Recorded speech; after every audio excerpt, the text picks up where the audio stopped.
there is the grifter model, which is what Marxism and CRT use. And then there is the deconstructive model, which is what queer theory and all of the subsidiaries like FAT and ability studies and so on use. Marxists and critical race theorists are grifters. They want to seize the means of production. They want to confuse what's going on so that they can take over the means of production. Queer theorists are deconstructionists. They want to obliterate anybody being able to hold the means of production so that they can reign as navigators of the confusion. These are completely different things.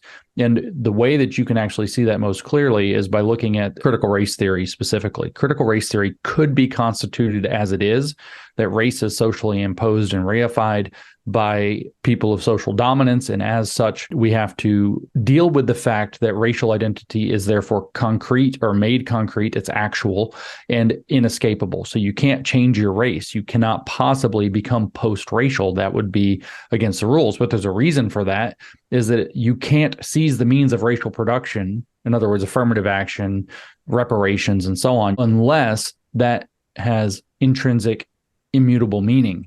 In the real world. However, you could say that the real basis of CRT is, or should be, that the black is the intrinsic abnormal other to white. And therefore, you could develop a queer theory of race. But the point then would be to deconstruct racial boundaries, and transracialism would be the thing that proliferates to completely obliterate any concept of racial boundaries. CRT is kind of this hangover from the modern era of seizing the means of production, whereas queer theory is this postmodern destroy the means of production approach. And Crenshaw is very, very clear at the end of Mapping the Margins that this shall not be. There will be no postmodernism used this way. Okay. In CRT, race is imposed. You're not taking it away from us. This is our grift. The imposition of race is the basis for our claims about affirmative action. If race is not being unjustly imposed, we have no basis for a material grift that we're trying to run. So CRT ultimately is a grifter theory, and a queer theory of race, especially as more postmodernism gets embraced, will actually eventually consume it. So how am I doing? I'm in a great mood lately, I'll tell you. You sound like it. You're just radiating joy and frivolity. Tiffany asked me if I would come on a space. She's like, you seem peppy. Will you come on a space with me tonight? And I was like, peppy is not the word, and I will be mean to people. Yeah. So what's grinding your gears? Virtually everything. I've hit like a wall of frustration with virtually every aspect of this entire culture war. Left, right, and center. Oh, yeah. Pissed at all of them. Yeah. Pissed off at every freaking one of them. Because they don't see. Why is that? Because they're retards. Well. Is it that they don't understand, or is it that they refuse to understand? It's some that don't understand. It's some that refuse to understand. And it's largely people who know better. They're trying to seize the opportunity to advance their own agendas and profit. Oh, yeah. I don't think you can ever divorce people's self-interest, but you can incentivize it, right? That's the system to build, is where you channel it. Yeah, that's the system that they've created. It's all incentives, and there's a point in time where they started dumping a lot of money into it, and certain laws got changed. So that's why it kind of happened all at once and everywhere. And then social media does facilitate it. I mean, that's not a controversial claim. I think that woke would not be possible to have spread even through academia the way that it did without the social media aspect. But on the other hand, the only place that you can possibly see that it came from is academia. Correct. That's exactly the point, is that the view was synthesized in the academic world. And then uploaded, basically. Yeah. Everything else is just the system in which it knocks around in, and people are confusing the medium and the message. Yeah, yeah. They're confusing the oil pipelines for the refinery. Mm-hmm, mm-hmm. So James, I found something for you. Oh yeah. Oh yeah. I hope it's a murder weapon. Oh, I hope it's feet picks. Why not both? I have a murder weapon, actually. Good. I always got to show up with your defensive. My new arsenal. knife. Oh, yeah. Somebody made that for you. Yeah, I met him and he's in Charlotte, North Carolina. I met him, and is a metal worker and thought it was cool that he saw that I was doing a little bit. And then he started making this knife, and he texted me and said, "Do you want me to make you a knife?" And I was like, "Yeah." And so he did. It was pretty badass. You could most definitely, carve meat with it. It's probably sharp enough. Ooh, that's beautiful. Yeah, it's got the new discourses thing on it. Oh, wow, you can do like the whole Paul Atreides thing. Did you come back with your feet pics? Murder weapon feet pics. This is from our favorite guy, I have a lot of favorite guys right now. Yeah. Henry Giroux. Oh, yeah, he is one of my favorite guys. In his later work, particularly with his work with Dono Malcedo, and in his numerous interviews, and in his talking books with authors such as Ira Shore, Antonio Foundes, and Miles Horton, Freire undertakes a form of social criticism and cultural politics that pushes against those boundaries that invoke the discourse of a unified humanist subject, universal historical agents, and Enlightenment rationality. Refusing the privilege of home as a border intellectual situated in the shifting and ever-changing universe of struggle, Freire invokes and constructs elements of social criticism that shares an affinity with emancipatory strands of postmodern discourse. That is, in his refusal of a transcendent ethics, epistemological foundationalism, and political teleology, he further develops a provisional ethical and political discourse subject to the play of history, culture, and power. Wow. But there's no connection between postmodernism and Marxism. They're different things and have nothing to do with each other. Yeah. Well, isn't postmodernism just a critique of power? It's not necessarily a reduction of everything to power. It can still be like a positive or useful critique, right? Because you guys have both said that, Foucault and Derrida and stuff, they're actually very useful to understand. They are interesting to understand. I think that the postmodernists are decent diagnosticians. Are we actually doing this thing? Because I've been dicking around while we weren't started. Let's just stick around. Let's start. Oh, all right. So I'll stop checking my text messages and waiting for everybody to be organized then. 3 ticks. Should I reread that passage? No, I'm going to cut it in. It's already kicking. We're not going to stream. I'll just edit it in. All right. So, yeah, I never know if we've actually started when I come on here and always make an ass of myself. I think you kind of like that. Yeah, so I'll stop checking my text messages and playing with my knives and things. So, yes, the postmodern philosophy, I think, is a very good diagnostic for what's going on in our society because they weaponized postmodern philosophy in order to build the society we have right now. So, yeah, I think that the postmodernists actually had, especially Baudrillard, had an insight into what the media world, this kind of media saturated world, this propaganda saturated world that we live in, is what it's like. But I disagree with the way that they took the analysis. This is often the case. I mean, the general maxim I think we all need to keep in mind is that communism marries a truth and a lie, and it always does that. Or if you don't want to call it communism, that's fine. And you don't have to call it Marxism. It's actually, in fact, the dialectic that marries a truth to a lie every single time. So all dialectical thought, whether it's Hermetic religious thought, whether it's Hegelian, whether it's Kantian, whether it's Platonic, whether it's Marxist, whether it's woke, all it's doing is taking a little bit of the is and mixing in a little bit of the is not and presenting a case that's often pretty penetrating in terms of what it's identifying and diagnosing, because these people are hypersensitive to not getting their way and throw a gigantic fit about everything that doesn't give them their way. And then it mixes in, kind of some bullshit about how we're supposed to interpret that. And in particular, that capitalism or white people or something is the ultimate problem that's preventing everybody from getting their way. So it gives this very reductive, idiotic interpretation of what's going on. But they tend to be pretty sensitive as far as diagnosticians go. They are sensitive to Foucault is very sensitive to the way that power actually works through social structures. Derrida was very sensitive to the way that meaning is constructed and is in some ways fluid through language. Baudrillard was very sensitive to the realm of images being able to be something that you confuse for reality. But then Lyotard was extremely, I think, sensitive to the idea that consensus can lead people into kind of dead ends or tyrannies, but also to the idea that we think in stories. So these postmodern philosophers had a lot to say that's not completely bunk, but what they did with it was just try to take apart Western civilization. They tried to take apart anything like, especially universal human experience, and they tried to destroy anything like rigor and replace it with sincerity. It's a very romantic project in that regard. Yeah, wait, that's odd that they'd pit sincerity against rigor or try to replace sincerity with rigor. Why sincerity? Yeah, because rigorous methods are actually just an expression of the people who get to define what counts as rigorous. So it's an exercise of power to define rigor.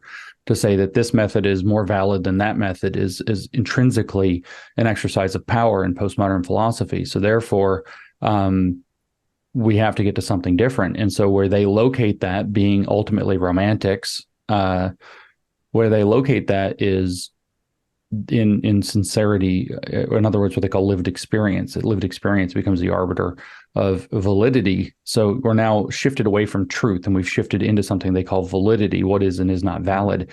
And what they claim is, in fact, that it's a myth that there's any such objective standpoint where you would have universally valid or universally true or objectively true statements. So everything is a function of the contingent culture in which it's embedded. In other words, this is what I said. I put it on Twitter. I sent it to Wokal the other day. I figured you might get a kick out of it. I was just going to text it to Wokal, but I was locked out of my effing DMs on stupid Twitter again. So because I sent too many DMs in one day, like, God, I hate Twitter now. So I was going to send it there. So I just tweeted it instead and then texted Wokal the tweet instead of texting him the content of the tweet. But what I said is that, what Hegel was talking about kind of is the kind of modern systematic German idealist architect of the Romantic project into a systematic philosophy embedded within a heretical Christian model. What he was talking about is trying to develop the Weltgeist. So the Weltgeist develops through conflict internal to the different areas within it that are in contradiction to one another, which we might identify as cultural differences or Volksgeists. Geistes, I guess, is I don't know how to say things in German, but multiple folk spirits. And so the culture of a folk, of an ethnic group. And what I've argued is that what postmodernism says, in essence, is that there is no world spirit. There's no Weltgeist. There are only competing Volksgeists. And anything that you might mistake for a emerging Weltgeist, a world spirit of humanity, is in fact just a myth that humans are articulating for themselves to feel like there's unity where there's not. There's only competing folks. There's only ethnic enclaves in some regard. And I don't mean ethnic in terms of race or even geographic location. It can just be philosophical adherence, as a matter of fact. Yeah. So there are different Volksgeistes and no overarching universal humanity. And I think that postmodernism can basically be boiled down to that.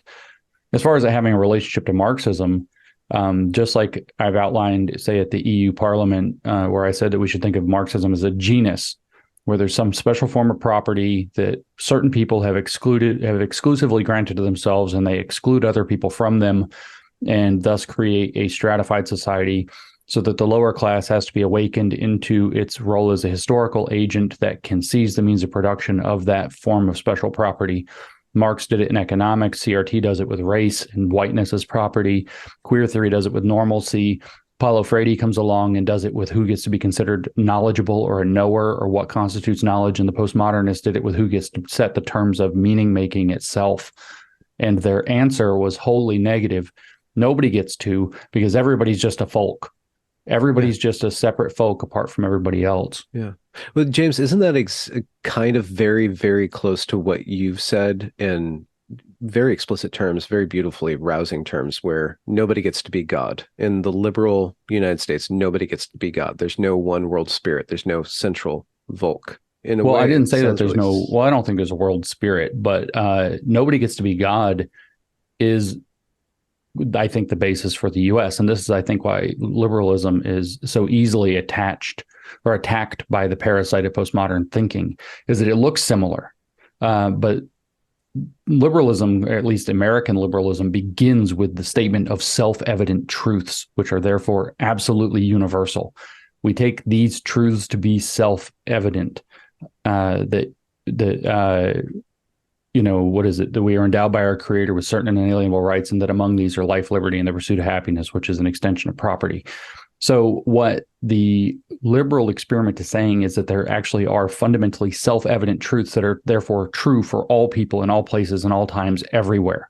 And that completely negates the idea that truth is merely a function of power that rests within various folk, that's at the heart of the postmodern project.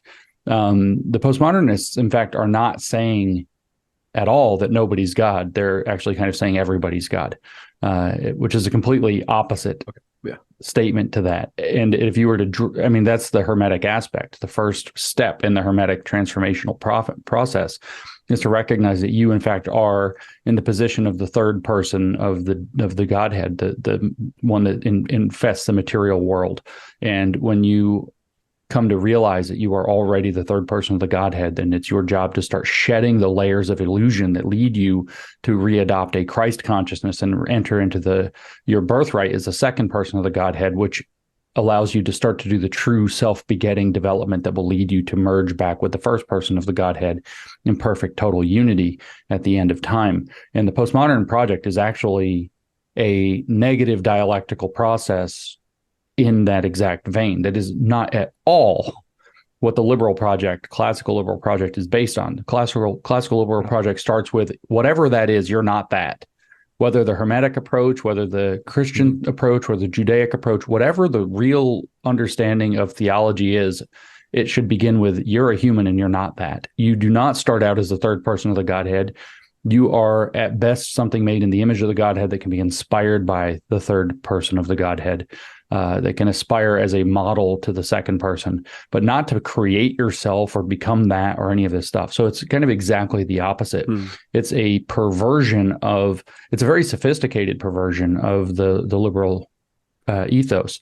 And that's why I use this genus species thing. I know that half of three-quarters of my audience that wants to hear this doesn't want to hear about evolution, but the fact of the matter is that these ideologies evolve. And they had no significant inroads into Western civilization whatsoever until things that matched the Western liberal ethos became the model by which it perpetuated itself. It can only insinuate itself into a society that's similar to itself. In other words, if we use a viral model, which they use for themselves, the receptors on the society, the cell, have to be matched up to things that society, that Overton window or whatever you want to call it, will accept in the first place. Yeah. So in other words, postmodernism is an extraordinarily sophisticated parasite on liberalism, as is, frankly, critical theory. Yes. And those two things blend together because at their root, what both of those things are doing is bifurcating off the world and dealing entirely in the social realm and in the realms of concepts and ideas. And they make their progress and they advance by context blending and playing with meaning. They don't advance by making observations about the world. They advance by playing in the conceptual space, by blending context, which is how they marry a truth and a lie. And they do this by focusing on the linguistic and conceptual infrastructure and the social ontology of the beliefs rather than their content. So the way to think about it is this: your beliefs are constructed in a particular way, they're formed in a particular way, they're cashed out in a particular language through a particular process. They also have a content which either does or does not describe the world. Postmodernism, neo-Marxism, critical theory, Gnosticism, all of these things ignore the relationship between truth and the world and instead focus on all the processes through which the beliefs are formed. The Gnostics viewed it as a sort of alchemy of creating beliefs and creating concepts, and that's the world in which you live. There's the absolute idealism that existed in the 17th, 18th century. And there's postmodernism. In analytic philosophy, this is often termed as anti-realism, term coined by Dummett. In every case, let's wind that up. In the particular case which we're dealing with right now, we can probably lay a lot of this at the feet of Antonio Gramsci. But Gramsci is an interesting character. He's got a lot of resentment going on. He's kind of a lame, physically disfigured guy. He's revolutionary, gets thrown in jail. He's got a lot to hate. The basic innovation introduced by the philosophy of praxis into the science of politics and of history is the demonstration that there is no abstract, quote-unquote, human nature, fixed and immutable, a concept which certainly derives from religious and transcendentalist thought, but that human nature is the totality of historically determined social relations. Hence, this historical fact, which can within certain limits be ascertained with the methods of philology and criticism, consequently political science, as far as both its concrete content and its longitudinal formulation are concerned, must be seen as a developing organism. And Michel Filippini quotes him as saying, society, as we have seen with human nature, does not contain any inherent eternal transcendent principle. Its unfolding depends on the constant recomposition of its unity by the dominant ruling class. So right there, you've got it. The unity is an illusion. It's a thing that's being superimposed on the world by dominant classes. There's no transcendent human nature of any kind. There is no thing that holds everything together. And there was a marvelous interview with Michael Foucault that he gave where he talks about this. And someone said, given that you don't believe in any structure or any unity, why should we believe you? What reason is there for us to believe you? And he laughs and says, there is no reason, because he knows where this leads. But the postmodernists, their kind of method for dealing with liberalism, one of them is to just kind of laugh their way through continuing. You point out, well, look, you're cutting off the branch on which you sit, and they say, oh, that's just a pile of excuses. We're going to keep going. We're not at our final answer yet. We'll be able to answer all of your objections if you just give us enough time. And then they just proceed and keep going. Or they Mott and Bailey their way through. There is nothing outside the text. And you say, look, the entire world is just a text, or irrelevantly like a text, or to be viewed as like, well, no, I'm just saying there's nothing outside of context. Okay, so there's a context for everything. Okay, then they go back to the original proposition. There's a point where Derrida says in Limited Ink, he says, I am not saying that there is no meaning or no absolute meaning, or that all meaning is not stable. And then he says, but if that's the accusation, that's false. But of course, if the accusation is that I am destabilizing all of meaning, well, then yes, I do that. And it's kind of like, okay, you just said you weren't doing the thing that you're doing, but you also are doing that. So just going back to Gramsci, just focusing in on that, like, where's the truth and the lie? How is he marrying truth and lie? Just about saying that everything is contingent on power, like everything is culturally contextualized. Like, so that's obviously true. Like, we're all a product of our environment, right? So there is the truth there. So where's the trick that this is the lie? Where's the truth, the lie that he's wedding?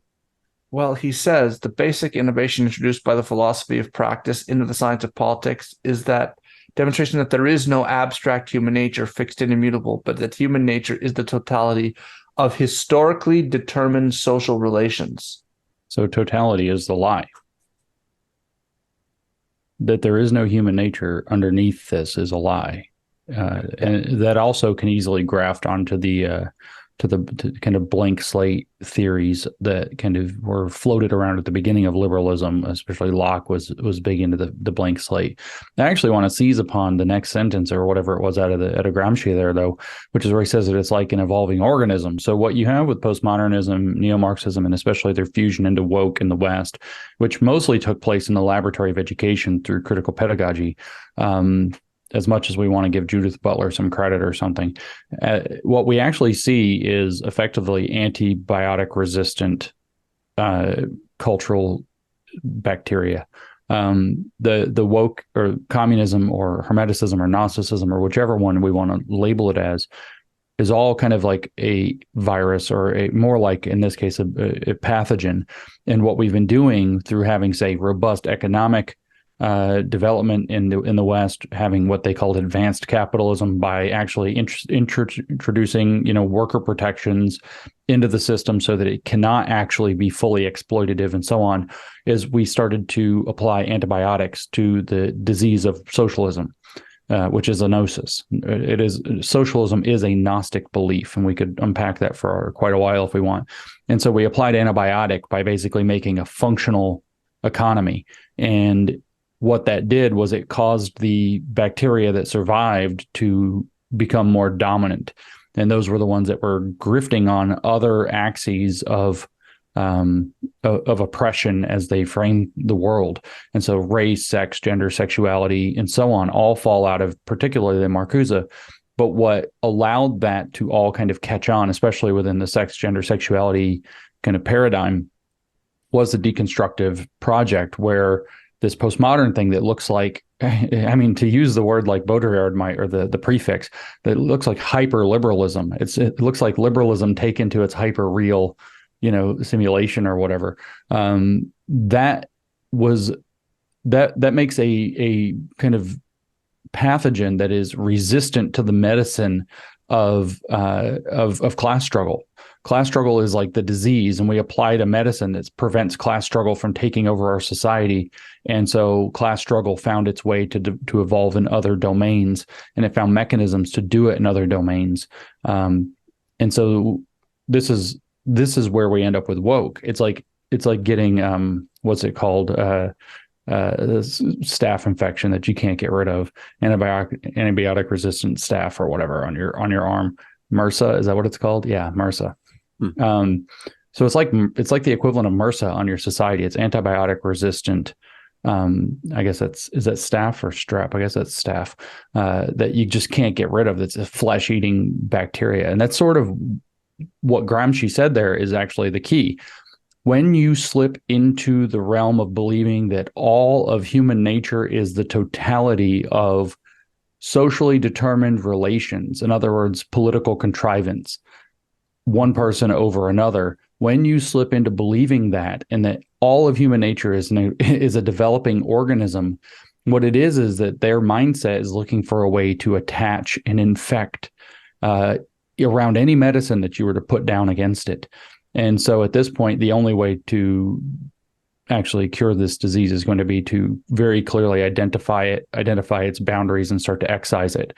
Meanwhile, its primary mode of operation, like Wokal said, is to blur contexts, blur boundaries, which is the hermetic impulse, so that there is absolutely no way that you can figure out where do you make the cut. And if you can never make the cut, you can never cut it out of society. And so the postmodernism is perfect for that tool, or perfect for that purpose, I should say. It is a very powerful tool against Western liberal societies. But the preposterous bit is that the proposed cure to this is allegedly to adopt a postmodern stance in total, and then step into the realm of doing traditionalism as a postmodern project. We're going to Caesarism kind of thing. Yeah, Caesarism and so on. We're going to pretend to have traditional values in order so that we stop pretending to have no values, which is in essence the induced postmodern reaction that moves the dialectic forward. And this is, I don't know if it's even recorded, but maybe it is, where I started off earlier saying that I'm extraordinarily frustrated and pissed off lately and quite salty. Yeah. What postmodernism essentially does is it says there's always these veils that are supposed to be in front of us, right? Where the veil of perception, or a linguistic veil, or the social veil in which all your categories are socially constructed, so you can't help but see the world through the categories bequeathed to you, and all of this stuff.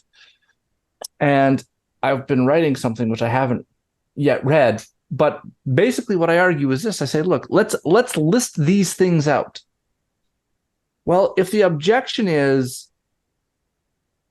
that I can only have my own viewpoint, what would solve that objection? Well, for me to have a view from everywhere, because I have no idea what it would mean to have a view from absolutely nowhere at all, or to have no view. Well, if the objection is that I'm historically constructed or a product of history, I would have to get around that. I'd have to be eternal and outside of time. If the problem is that I have limited terminology and limited language, the solution to that would be to have infinite linguistic capacity. Yeah? If the problem is I'm socially conditioned, I'd have to be somebody who is outside of the social conditioning process. So we've just described a being that exists outside of time, has no limits, knows everything from everywhere. We're describing God. And what postmodernism is essentially doing is demanding of us that in order to have knowledge that we be God. And the correct answer to the postmodernists is stop trying to be God. So we're not trying to be God. Is this similar to, sorry if this is totally off point, but similar to the arguments around gender where they use sex, they map sex and they say, well, you can't actually define a woman, you can't actually define a man because any given construction of defining any of those things comes down to, there's always an exception. There's always an exception. There's always an exception. And therefore gender somehow resolves those exceptions by pulling them into a projected state of self, deification through gender. Am I totally off base here? I'm just trying to see how in practice and current woke discourse or anti-woke and woke discourse this is playing out. These big the way that works, there's a few things that are going on, and all of this is mixed.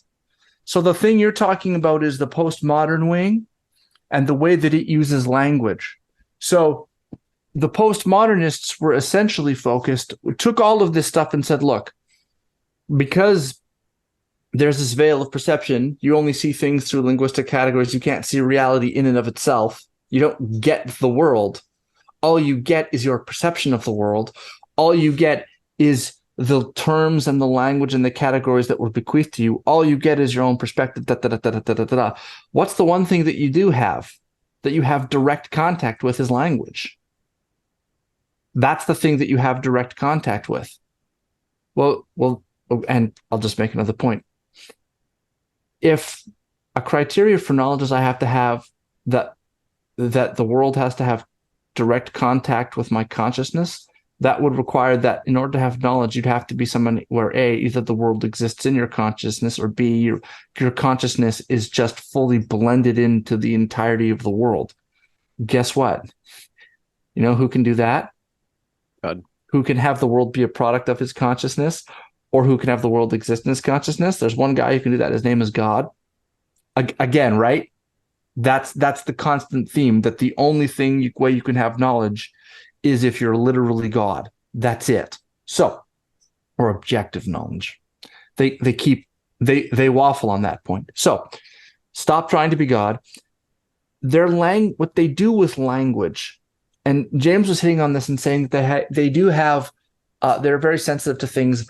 They're like a guy who can wield a hammer.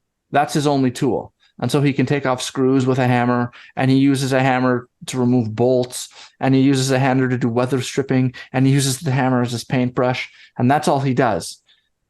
His painting's going to be terrible. His woodworking's going to be terrible. His removal of bolts is going to be terrible. But if you need a nail pounded in, boy, I know who to call. And the postmodernists are like that with language. Because they're so obsessed with it and so sensitive to every little thing that goes on, they're really good at using language. And so what you're seeing there is the people who are focusing on the social construction and the linguistic construction are doing what you're talking about. And what they're doing is they're blending those two things. So on the one hand, they're blending that analysis that there is no human nature, there's no essence of any kind to anything. There's no form, there's no soul, there's no inherent way things are supposed to be. There's nothing like that, right? That's all gone. There are no substances. Okay? Are you following me there? Sex, so we can define sex on any given category, but there's always a boundary where sex escapes, like XY, XXY, like the... I'm getting to that. Okay. So what they're going to do is you're going to say, well, we can define male and female. And they're going to say those definitions are entirely arbitrary. You picked random things and cobbled them together and then treated them like they were unified. There's that false unity idea, right? Look, you could have said people with 5 fingers and green eyes and blonde hair, that's a sex. And people with size 6 shoes and a 33 to 32 hip waist ratio and Crohn's disease, that's a sex. You happened to pick particular chromosome sets, arbitrarily defined amounts of particular hormones, and genital configuration. You called that a sex. You could have done it with anything. Why? Because you had a particular interest in a particular way of ideology, and that caused you to break up the world in a particular way. The way that they make this go, what you're talking about is every time you try to give a definition, they just pick at it, right?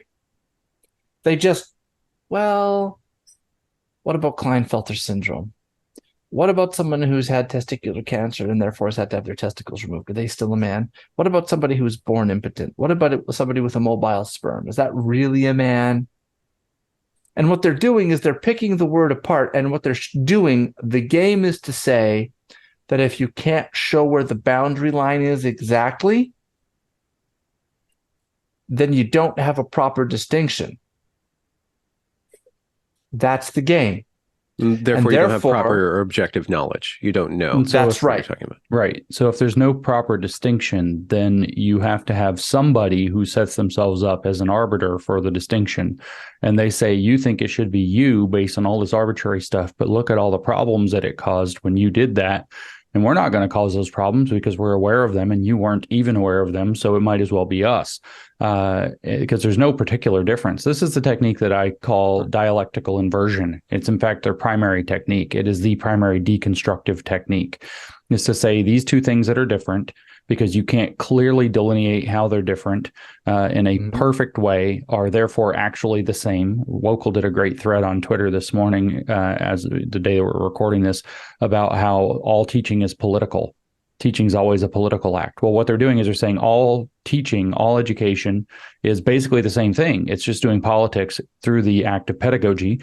And therefore, look at all the problems yours created. So it's all the same. Doesn't matter. Teaching is always some kind of political act. And then there's all these problematics that arise from your method. And there are no problematics that we have to point to from our method because we haven't even been allowed to try it yet. But we know what yours are, so we're obviously going to do it better, so give us the power. And that's the dialectical inversion. That's the trick. That's the magic spell.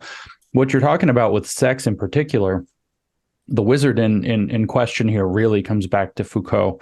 Foucault is the father of queer theory. This is, I think, utterly unambiguous. He had a kind of primordial mother, if we want to get really kind of mythological and archetypal about it, who's Simone de Beauvoir. And that the genealogy on this isn't hypothetical. This isn't like, oh, James put some stuff together or Wokal saw it and thought this might be interesting. You actually have Beauvoir writing down, one is not born but becomes woman, in this huge articulation in the second sex of what it means to define yourself as woman absent social expectations of womanhood, which she identified with patriarchal power.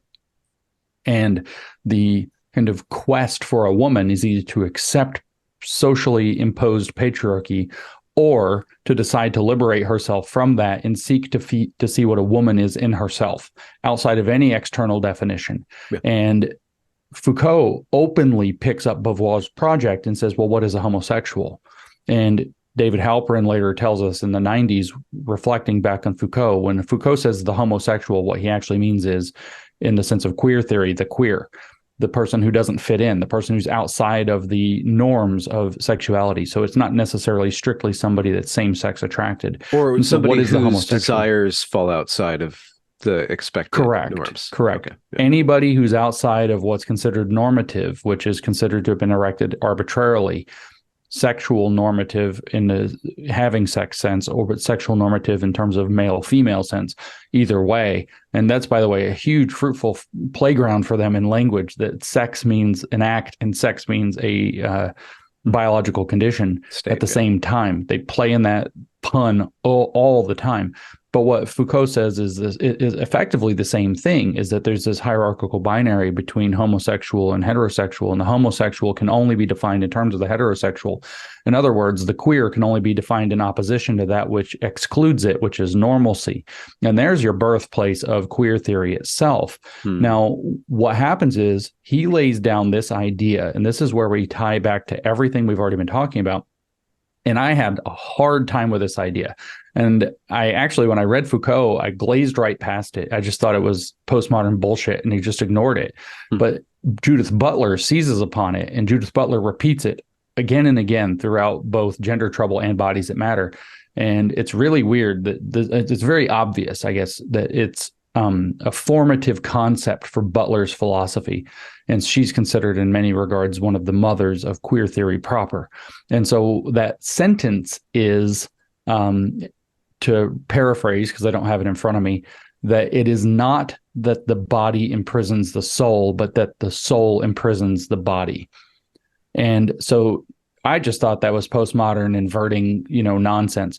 Obviously, when we're talking about the imprisonment of one's being at some essential level, we are also talking about a Gnostic impulse here. Your which is, I think, at the heart state that you speak about. Right. Gnostic, but Foucault inverts what you would think it is. You would think, oh, I was born in the wrong body, therefore I need to transition. And that's the mentality, that the body is a prison for who their gender soul inside really should be. But Foucault said it's not that way. And Judith Butler built queer theory out of saying it's not that way.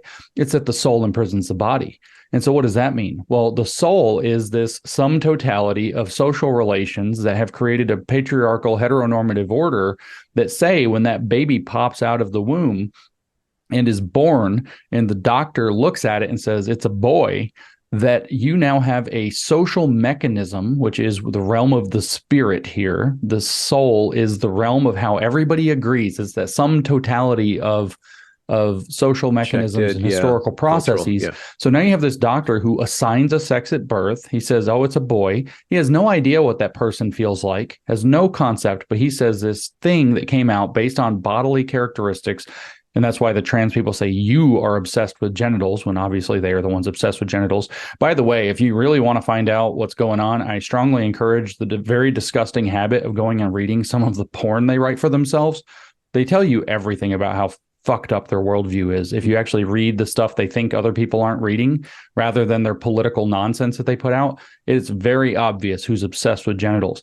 It's very obvious who's obsessed with a lot of really paraphilic things. But at any rate, the doctor assigns a sex at birth, and then all of society rushes in. So there's the spirit. That's the Holy Spirit in all of this modern era Gnosticism from Hegel and Rousseau on down. Is that the society itself, the social conditioning, the power that Foucault is talking about, and how power flows through everybody and conditions us, and this social constructivist idea that Butler is harping on with the idea of gender trouble and gender performativity, is that society says, hey, based on these conditions of your body, which were arbitrarily determined to mean something about who you are by a doctor, we're now going to reify that and force you to perform a role consistent with that sense. And so it is actually the conditioning of your soul to make you feel like you're supposed to be a certain way that forces you to make your body appear a certain way. So the soul is what's imprisoning the body. You are conditioned by social forces to believe it is appropriate and normal to be a certain way based on external features that don't really mean anything as to who you really are. And so that sense of socialized conditioning, that sense of normal, what's the word I'm looking for? It's a constraint is not the right word, but that you are, expectation is the word I'm looking for. There's this social expectation that if you happen to have a penis and testicles and so on, that you're going to look and act and portray yourself as a boy. You're going to develop your body in a masculine way. You're going to build muscle. You're going to present with, short hair and all of these different features, grow a beard or whatever it happens to be. And if you happen to have, ovaries and a uterus and a vagina, then you're going to present yourself as softer and pretty and whatever the deal is, longer hair.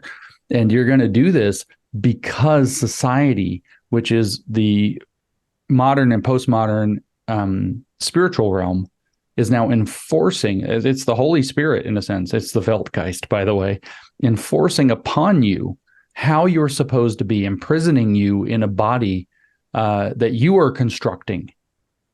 So your soul is imprisoned in your body because you are building your own, you are conditioned to build your own prison for yourself through your body. And this is why they talk about bodies in such a weirdly disembodied way. Yeah. So gender is a way for them to leap out of that space of biological reality and into the world of social contingency that they think is what's really what matters. Your gender is who you really are. Your sex is this thing that happens as an accident of birth that should not be deterministic upon you. And then society is actually the thing that comes along and teaches you that you have to imprison yourself according to this material, fallen, profane thing that is your body with genitals, which they're obsessed with. In fact, the most profane thing, genitals, the second most profane thing maybe would be genitals after like your butthole. And so for lack of a better term for your elimination system. And so this is the mentality that's behind the whole sex gender thing. Even the most crude person who's been brought into the cult that doesn't have any of these details or understanding kind of on an intuitive level perceives the world this way as a result of having learned the social constructivist model. And what Wokal was talking about that relates back to this in terms of, objective truth is this is what you and I, Benjamin, talked about the other day with Mike Nana. And, somebody in the super chats asked if you have truth and reality as two sides of a trinity, what's the third one? And I immediately said epistemology. And I went and thought about this more. And as a matter of fact, there are multiple answers to that question. In fact, I thought of 4 distinct answers to the question. The question is, what defines the relationship between reality and truth? So reality is what is. Truth is our understanding of what is, in some sense, when it's accurate. And I'm being very vague on purpose by what I mean by that, because there are 4 fundamentally different answers to that question. I said epistemology, by which I meant the correspondence theory of truth, that which corresponds to reality is true. So we can determine what's true by testing its correspondence to physical reality, by perhaps seeing if different observers obtain the same result, is what's called scientific universality. That is one answer. The relationship is that we're going to be very cautious and rigorous and circumspect in how we determine what we know. Well, the answer that's given within the woke world is actually something referred to as gnoseology, which is in a sense what Hegel called Vernunft, or what Plato called episteme, which is funny because it's the root for the word epistemology. But the idea with that is that it's that you already kind of know the relationship as it's supposed to be, in this kind of anti-real way. What seems to correspond is just an illusion. The correspondence theory of truth is just an illusion that you don't need. So you have this completely second answer where it boils down to that which serves what we already believe, that which serves the cult belief. In other words, I am secretly God and I secretly know it. That is how you determine the relationship between reality and truth. Now, the term that Hegel used for this instead of reality is actuality, that reality, in fact, is a illusion. It's kind of a base starting place, but what you're actually concerned with is actuality, which is the constructed world through the sum total of human, social, and political relations. What has been made to become is actual, and what is real is kind of irrelevant. The third answer to this question is actually just grounded in kind of pre-modern religious faith. God has ordained what is objectively true, and if we look to the word, and then we find what's objectively true, the end. And that, of course, is something that has, it can have a relationship with either of the other 2 models. And for example, if it's very heavily dependent on revelation, it starts to look very heavily like gnosis. I know the correct interpretation of the Bible because I do, or scripture more generally, or it can have a lot in common with epistemology if it has kind of very circumspect and rigorous approaches to exegesis, looking for authorial intent. I don't know what the original intention of this book is, so we're going to be very skeptical as we proceed to try to exegete this text in terms of what it originally meant and what it was originally communicating. So that has more in common with epistemology than it does with gnoseology. And a fourth is actually rooted, basically, it's very pragmatist in its orientation, which is that it's that which works must be true. And that's kind of it's almost like techne, or almost like technology driven. And the fact of the matter is that Marxism actually adopts a position on both of those at the same time. It's not pure nociology. Marx, if you go to Marxist.org and look up their definition for truth, they say that the Marxist definition of truth is very close to the pragmatic definition of truth. That which works is true, except what works is what advances the cause of theory. It must be consistent with theory or it didn't work. So it has that Gnostic element to it, that they know the correct answer ahead of time. But it also has the pragmatic element, which is the fusion of theory and praxis for them, which is that if it's practical for advancing the cause, if it advances the revolution, then it's true. And so there are these kind of four answers, in a sense, what's technologically possible, what is, epistemologically possible, what is nociologically, and then what did God say? Yeah, which I, of course, am a little skeptical of anybody who claims to know for sure what God said and meant. That seems not to be a disposition that tends to come to good results very often. But that relationship between truth and reality is, in fact, I think the heart of this question that they're playing around in. And for people such as ourselves, I think we are strongly invested in the course. They're called realists, philosophically, are highly invested in the correspondence theory of truth. The other three positions, and maybe there are more, are less, or in fact sometimes not at all, interested in the correspondence theory of truth, or in fact think the correspondence theory of truth is laughable. And that's this disconnect. So when we see a baby be born and we see certain genital configurations, and maybe we test and we see chromosomal arrangements or whatever, we see a stack of pieces of evidence that point to an objectively true claim that anybody would be able to determine. Anybody could observe the genital configuration. Anybody could observe the chromosomes. Anybody could measure the hormone levels and see whether they fall within particular ranges that are defined to be normal for each sex, because of huge amounts of statistical data that define what normal means in the statistical sense as opposed to the societally normative sense, and would be able to conclude, yes, this is a male, yes, this is a female. We could even dig up their bones from 50,000 years ago and figure out, sometimes just from a finger bone, if it's male or female. You don't even have to see the difference in pelvis and all of this. And so there are lots of objective criteria that correspond to the real world, because anybody could do the experiment. But the other positions have ways of getting around that, or usurping it, really. Well, but a man is expected to be a man. A woman's expected to be a woman. You can't completely dismiss that a woman isn't conform to social expectations, and men conform to social expectations. And we do put restraints, and we train men and women as men and as women in order for men and women to get along and have babies and create society. Okay, so when James is talking about sex, there is a game that is being played here. I said earlier that a lot of this stuff has been dealt with, and it was dealt with by, probably best, by the philosopher John Searle, who is one of the, I keep quoting him, people are like, why do you keep quoting him? Because a lot of this stuff, the way that they use language, remember I said the woke are very, very good with language. If you ever need it, like the guy with the hammer, right? He's painting with a hammer. He's eating with his hammer. He's cutting a steak with a hammer. I mean, he's going to cook terribly, and he can't paint worth a darn. But if you ever need somebody to hammer a nail, that's him. John Searle is the liberal equivalent of that guy, the one who has a really, really, really deep and thorough understanding of how language works. And what's going on is that the woke are taking advantage of a feature of language and a certain particular view in order to leverage those two things to be able to say that, look, you can't make your distinction. Men and women, those concepts don't actually map onto the world the way that James says they do. Remember, like you guys said, well, this child has a certain genital configuration. Yeah, but if the child had a certain eye color, we could call that a gender.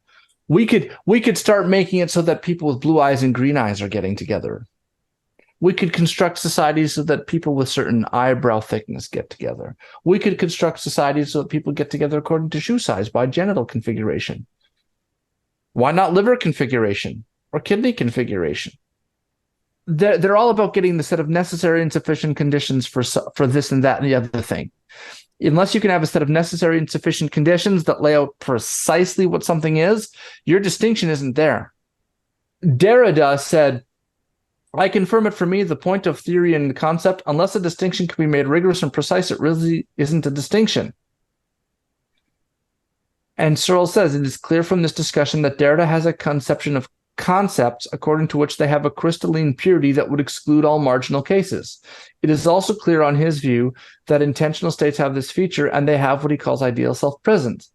He is mistaken in supposing that these views are widely shared. In fact, I cannot think of any important philosopher's language who now hold such views, and it is not surprising he gives no examples. The very opposite has been more or less universally accepted for a half century, and I will shortly give some reasons why Derrida's conception of concepts could not be more mistaken. He does not understand what is going on. Derrida doesn't get it. So there's a couple of problems going on with what Derrida is doing, and the first is that Searle has an idea called the background. The background's in the network. The network is the sum total of your beliefs. Every idea you could have in your head is part of the network. Every memory that you have is part of the network. Every idea, every axiom, every proposition, every aesthetic sense, that's all part of your network of intentionality, right? Intentionality in this sense just means ofness or aboutness. Every thought, idea, sensation, perception you have that is of or about something, that's the intent, that's the network.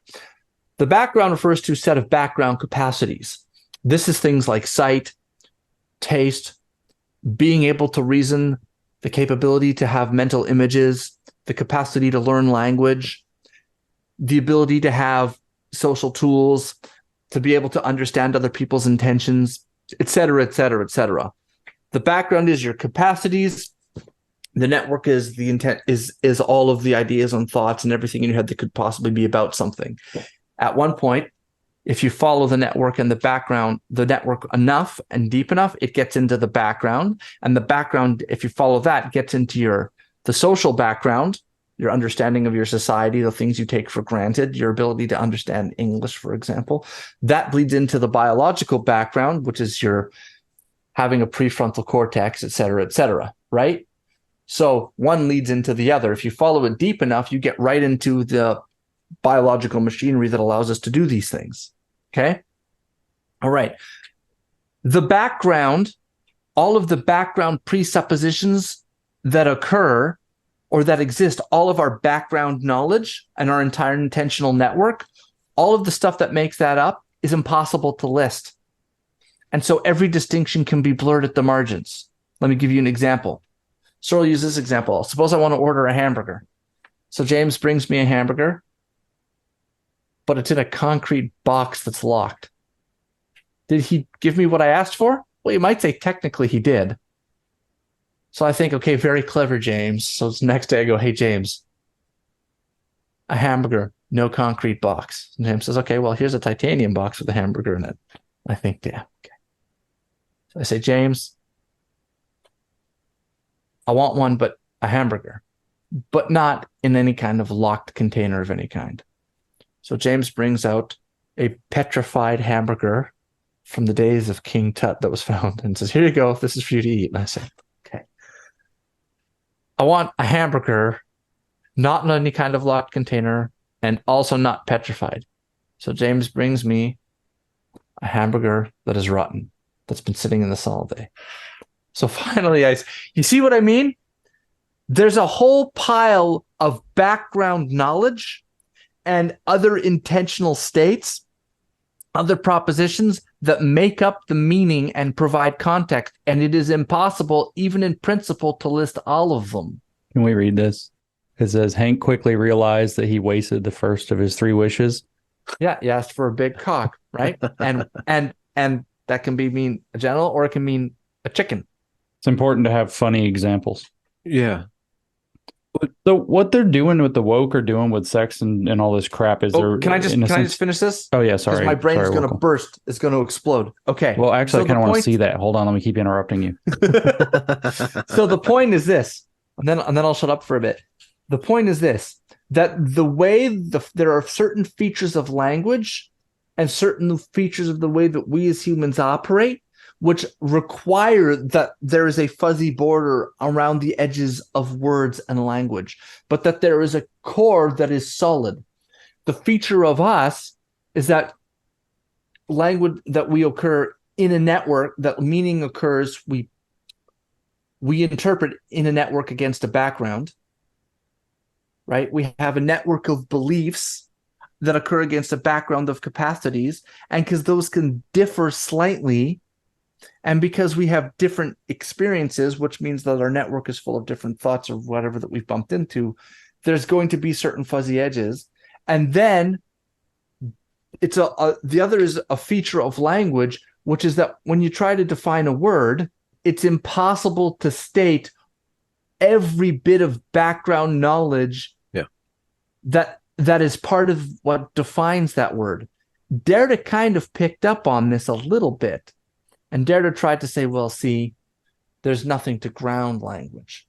But as Searle so wonderfully points out to us, Derrida's problem is that he assumes that if there's any marginal cases at all, that the language doesn't work. And Searle's saying, no, that's no problem to us. All of them are fuzzy. So how do you determine where the border is? Well, if you can find a spot between two concepts where you're not quite sure, if you're giving examples that are on the line, it's because you know where the lines are. That the lines admit of some fuzziness or of some disagreement does not mean that there is no center of the concept. The existence of unclear cases does not turn poles into spectrums. And the fact that there are some marginal cases does not mean that there are paradigm cases. And the fact that there are unclear cases does not mean that there are no clear cases. Yeah, that's right. They think that where there's a fuzzy boundary between concepts, that there's a permeable boundary between concepts. And that's simply not true. It's that, for example, that you can't tell the difference between, a leaf and a pile of leaves, which exact number of leaves makes it switch to a pile, or which exact configuration, if they're stacked neatly and tightly, or if they're stacked kind of loosely and not quite touching each other. Like when they fall from the tree, they're kind of all over the place, but nobody calls it a pile, but you rake them up into a kind of collected heap, and then you think of it as a pile. And heap is a similar word. You can't say where that is specifically, doesn't mean anything. It's not permeable. It's like you said, it's not a spectrum. You can argue if you want about whether or not this constitutes an actual pile. I don't know if that's a pile of leaves. It's kind of short of a pile, don't you? It's a little disorganized for a pile. But then at the end of the day, normal people are like, it doesn't fucking matter. Yeah. And that's as simple as it gets. Like, this is just, why don't we just rake the leaves because we've got stuff to do that has nothing to do with whether we call this a real pile or not. And we know what a pile is. And if you don't want to call it a pile, I don't care. And this is also, listening to Wokal just now, actually, frankly, made me understand why people used to punch philosophers. And it's like philosophers got to have a job at the pleasure of like nobility and rulers who would basically put them up. Is because it's like at some point you've got practical shit to do that has nothing to do with what exactly words mean. And people that have confused that for the pursuit of wisdom or the love of wisdom is just, it's very frustrating. They want to have a sort of crystalline purity of concepts in order to remove any a possibility of misinterpretation. Except no, they don't. They don't. That's not possible. Well, I'm talking about what the want logical positivists is to hold people to that standard so that they can assert themselves as having power that they don't have. And if we were going to be religious, in other words, they're going to deny the true authority of God so that they can claim authority in the worldly sphere as Satan. That's correct. Literally the myth or metaphor of Satan. And so they want to hold people to a literally impossible standard so that they say you can't hold yourself to that standard. And then in your space of confusion, they usurp power over you. And they say, well, right. Here's this little insight where I've confused you. So clearly let me be your guru, which is always the Gnostic temptation. It's that thing you know it okay. You kind of know where a pile is, but I know that you don't know it all. And if you come with me, I can show you some secrets that will elucidate how little you actually know, which can be that you know the next step and lead people down a primrose path, or it can be, which might be fake, by the way, or it can be that you don't have the slightest idea what a more complicated understanding looks like, but you create the illusion that you do, which is what Judith Butler was very credibly accused of doing by Martha Nussbaum, another feminist, of annoying thought. And so Nussbaum said that she was the professor of parody, and explicitly said in this essay she wrote 30 years ago or 20 years ago that Judith Butler doesn't know what the hell she's talking about. And what she's doing with this complicated language and these obscure ideas and these is holding people to standards and this blurring of all the boundaries, is she's setting herself up as somebody to whom you have to turn every time you want an answer. She doesn't really have answers, and she can make them up as she goes and be as conditional or self-serving or whatever she wants. So you don't actually have to know, say, the next level of knowledge. You only have to convince people that you know things they don't know in order to set yourself up. Or that they don't know what they know. And that's why Nussbaum called her a guru. This is guru behavior. This is, in other words, Gnostic behavior. It's a style of Gnostic abuse. What I was going to say before about what they're doing with sex specifically, one of the things, or many things, but one of the things they're doing with sex specifically is they're talking about, they're confusing the aspects of biological selection and the aspects of sexual selection, and saying, by mixing those two contexts together, they're saying, because they are very interdependent. When you were asking, aren't we the products of what our society tells us men and women are supposed to be?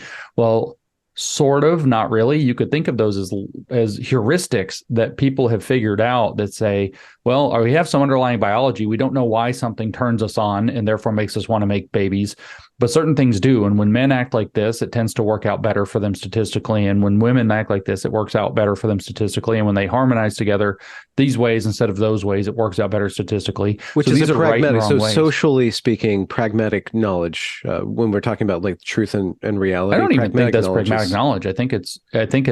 I mean, I guess the way that it's being communicated is kind of this pragmatic or tacit knowledge about what it takes for men and women to end up successfully mating in significant numbers and producing healthy, functional societies. But the thing that they're doing is they're saying, well, you think that, a girl with, whatever hair and whatever breasts and whatever hips and whatever dress and whatever shoes and whatever presentation is attractive, but not everybody does. And so what it turns out is that human beings, because of our social aspects of our being, what it means to be human is actually to be extremely social. We are intrinsically a hypersocial animal, or ultra-social, I think is the technical term. We are an ultra-social animal, is that we have an extraordinarily high variability in sexual selection criteria. Compare that to, say, birds of paradise, which have these very elaborate mating dances and very kind of preposterous feather costumes that they grow into. The peacock is not a bird of paradise, but it's an example also of a strong sexual selection driven, set of characteristics, physical characteristics.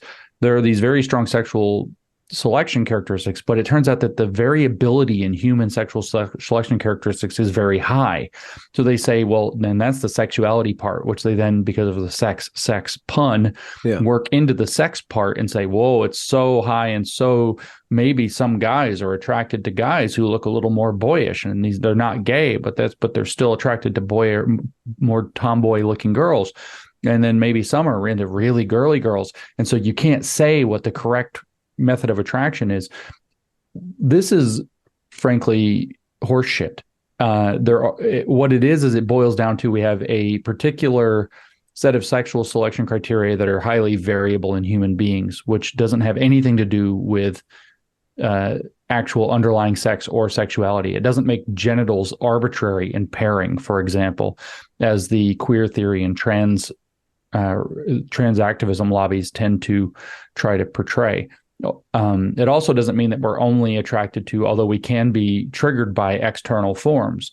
They'll provoke by putting out a, statistical anomaly of a trans woman who happens to be, outwardly very attractive, and then all of a sudden surprise you with a picture of her ding dong or his ding dong, actually. And you say, see, you were attracted until you saw the genitals. But that's not freaking arbitrary. Like, that's literally not arbitrary. That, in fact, is probably, at some level that's not even, it's like that's your frontal cortex trying to override the lizard piece back underneath. It's like, no, we don't sword fight here, if you will. And so what they're doing is they're blurring all of those contexts. And so what Wokal's long articulation on this complicated philosophy is that what we're dealing with is, for people, what we're dealing with woke and all of these postmodern philosophers, is that they are seeking to establish themselves in a position of authority, not by seeking clarity, but by seeking confusion. And then they assert themselves as the navigators of confusion. So they're basically saying our intrinsic state in the world is that of confusion because our concepts aren't perfectly clear, but we can help you navigate that. And what becomes the arbiter, and this pulls it back to the romantic claim I made earlier, is the sincerity of lived experience that we then try to express through that language. That's what's at the bottom. If all of this complicated language crap, if we stripped it all away, we would have nothing but unbridled and unmitigated experience, which would be the true experience of being alive, which in fact would, this is in essence the same project as the Hermetic project. If we strip away all the illusory distinctions, we return back to the pure, undifferentiated experience of God, which is the true nature of reality, which has been hidden from us by our belief that our distinctions are meaningful and important. And so it's the exact same project in that regard. But what they are doing is sowing confusion in order to set themselves up or sell themselves as the navigators through the confusion. The epitome of that was in the moment where Ketanji Brown, and I've said this 80 billion times, where Ketanji Brown Jackson could not answer the question, what is a woman, posed by Marsha Blackburn in her Supreme Court confirmation hearing.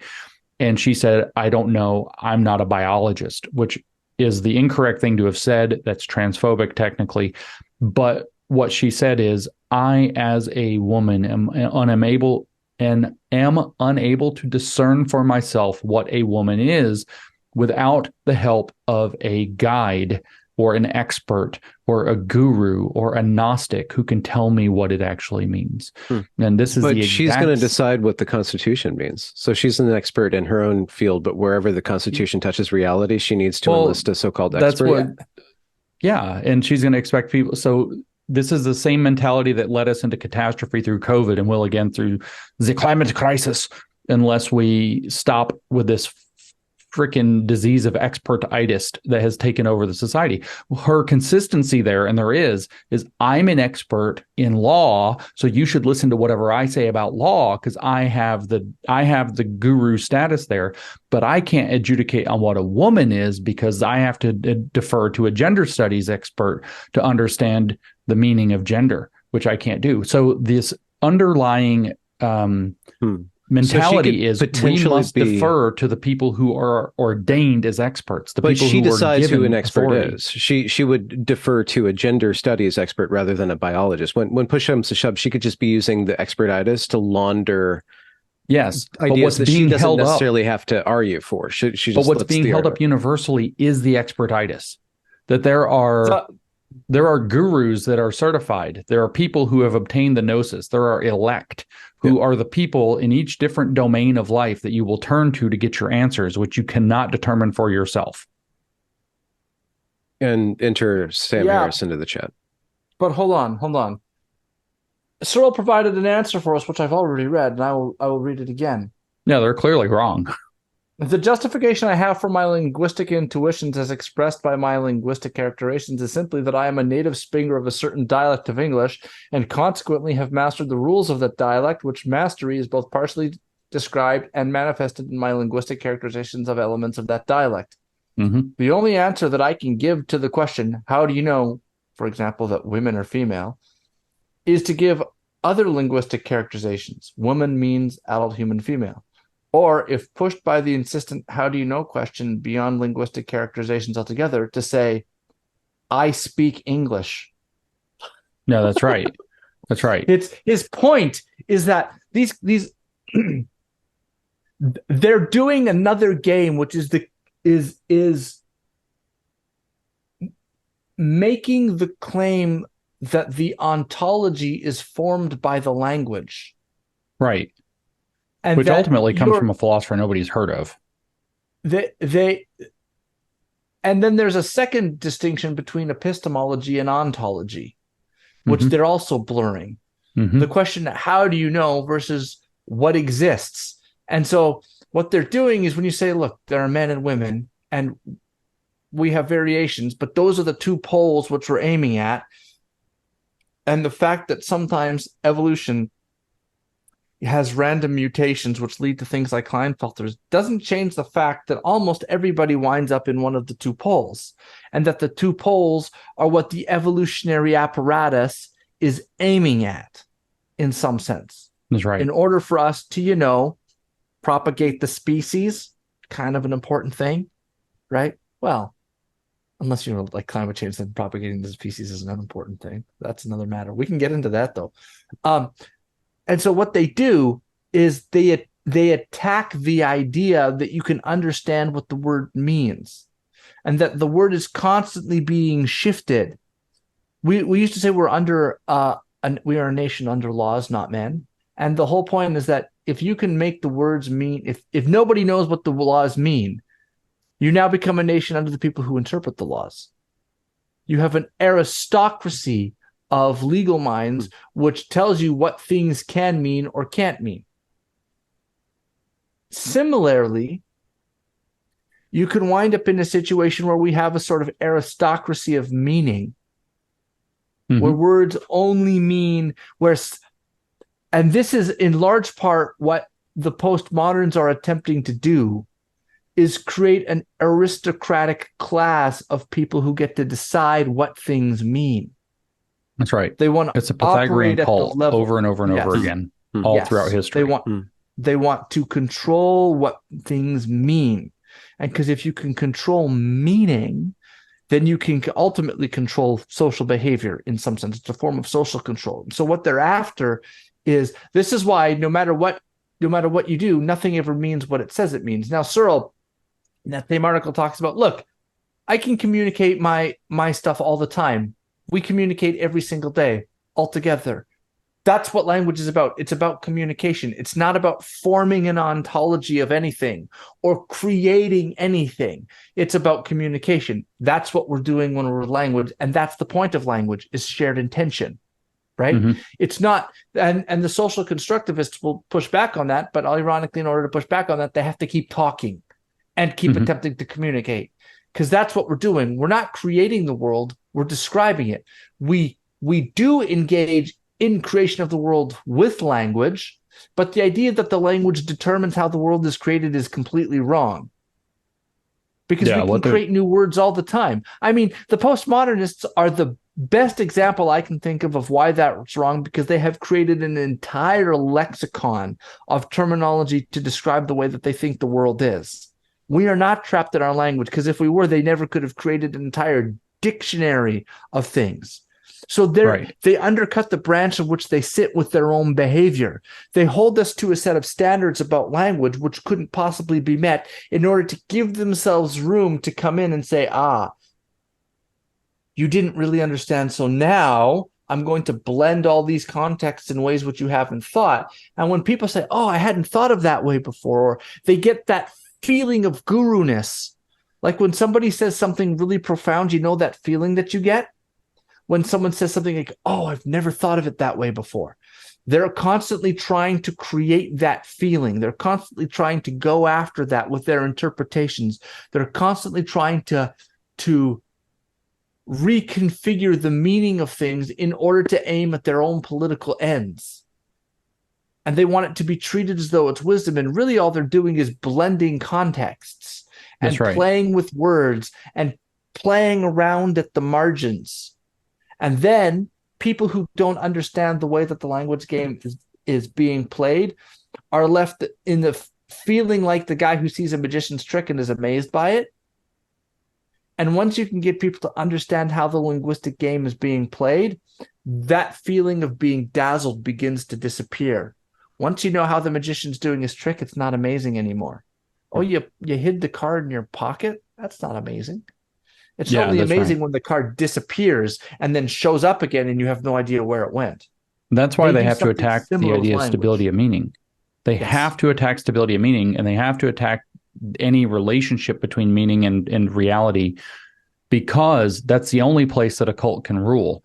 It has to be that the words have arbitrary, not stable meanings. So when Ketanji Brown Jackson doesn't know what a woman is, so she has to go ask an expert. If the expert were to give consistent answers to what a woman is, that would undercut their entire project, because the expert now loses all of their power. Because then, Ketanji Brown Jackson can learn what a woman is. She can become clear on it for herself, and she no longer has to defer to the person who is giving her the answer. So the power that's invested in confusion or navigating confusion evaporates. So you're not able to interpret the world for yourself. You're not able, because you have no language to articulate it in, but you're not even able to articulate the world for yourself either, because even the words that you use are matters of interpretation. This is where Derrida's kind of very famously usually attached to the idea that the reader has supremacy in terms of interpreting meaning over the author.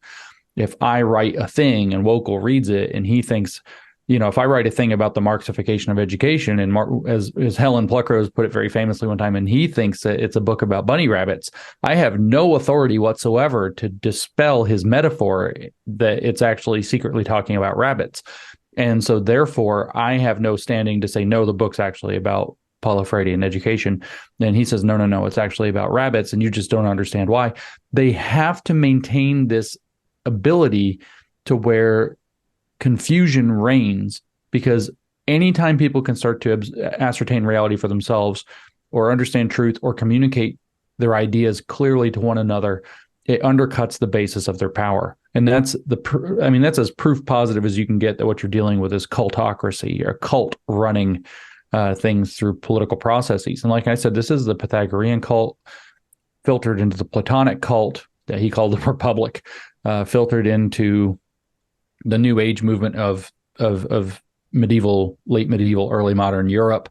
Hegel, of course, was a Neoplatonist that recodified a lot of this into the modern form, following Rousseau and Kant, who were investing the spiritual realm, saying that the spiritual realm is in essence articulated and manifested through the social realm.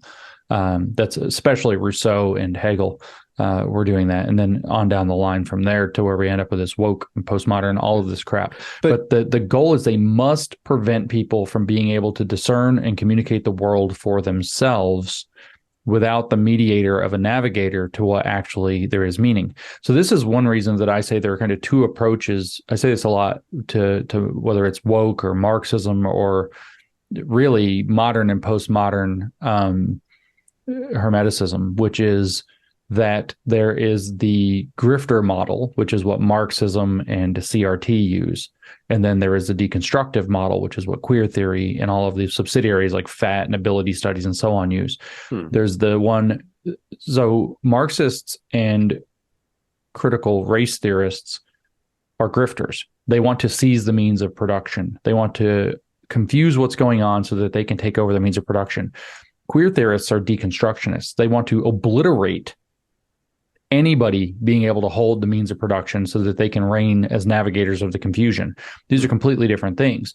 And the way that you can actually see that most clearly is by looking at critical race theory specifically. Critical race theory could be constituted as it is, that race is socially imposed and reified by the people of social dominance. And as such, we have to deal with the fact that racial identity is therefore concrete or made concrete, it's actual and inescapable. So you can't change your race. You cannot possibly become post-racial. That would be against the rules. But there's a reason for that, is that you can't seize the means of racial production in other words, affirmative action, reparations, and so on. You can't seize the means of a material grift based on race or a political grift based on race unless that has intrinsic immutable meaning.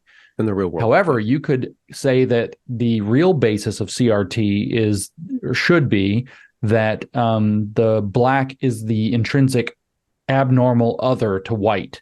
And therefore, you could develop a queer theory of race. But the point then would be to deconstruct racial boundaries, and transracialism would be the thing that proliferates to completely obliterate any concept of racial boundaries, not just, mixing races through, interracial marriages or whatever that even means after a little while, but also literally deciding I'm transracial. There was an article recently that I read that I wanted to do a podcast about, but I haven't ever got around to it. And I don't even know if I still have it.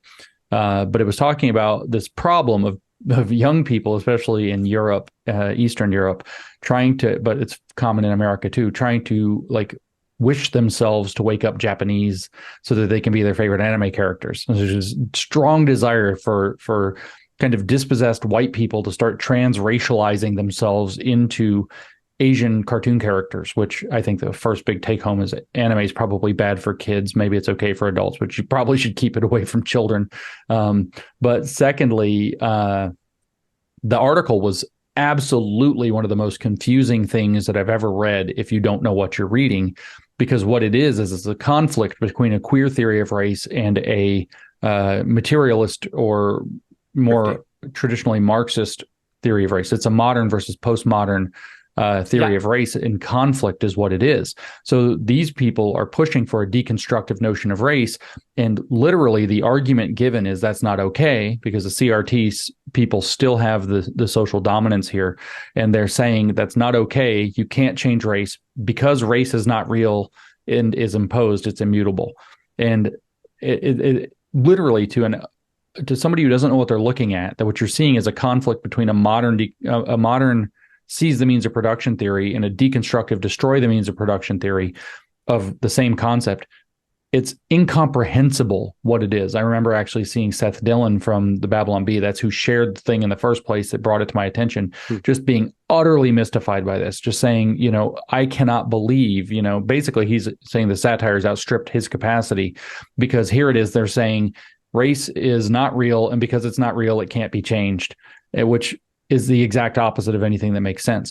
But what actually makes sense is that the two are constituted completely differently. CRT is kind of this hangover from the modern era of seizing the means of production, whereas queer theory is this postmodern destroy the means of production approach. And Crenshaw in Mapping the Margins is very, very clear at the end of Mapping the Margins that this shall not be. There will be no postmodernism used this way. Okay. In CRT, race is imposed. You're not taking it away from us. This is our grift. The imposition of race is the basis for our claims about affirmative action. If race is not being unjustly imposed, we have no basis for a material grift that we're trying to run.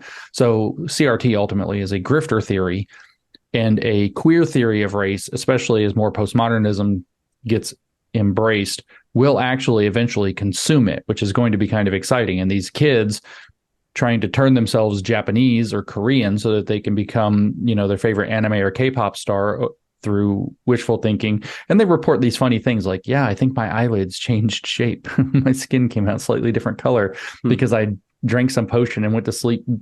They're listening to subliminal messages in their sleep of waking up Japanese in the morning, and they think that it's changing the shape of their eyelids. There's literally a song about this. Yeah, I think it's also making. I think I'm turning Japanese. I want to hit on something here. What James is also pointing at here, he hasn't. I think he's made it explicit, but let's make it even more explicit. Is that there's a territorial fight going on here between the people who are holding on to the critical theorists and the people who are holding on to postmodernism. And is this? Can we map this onto the gender critical versus trans stuff? Like the feminists are more the materialist stuff. Sex has to exist in order for us to. I think that would fit. And then the queer theorists kind of think it doesn't exist. We need to pop out two tools first. And so the first one is the distinction is that James is right. There has been a lot of attempts to blend postmodernism. Did you mute yourself again, Wokal? He's got to yell at somebody. Yeah, I was Somebody just help telling Wokal someone. with technology. Yeah. So, Angela Harris said that they wanted to constantly rebuild in the light of postmodernism, right? They wanted to use postmodernism as the thing which dissolves everything else, but they wanted to rebuild using their critical theories. Mm-hmm.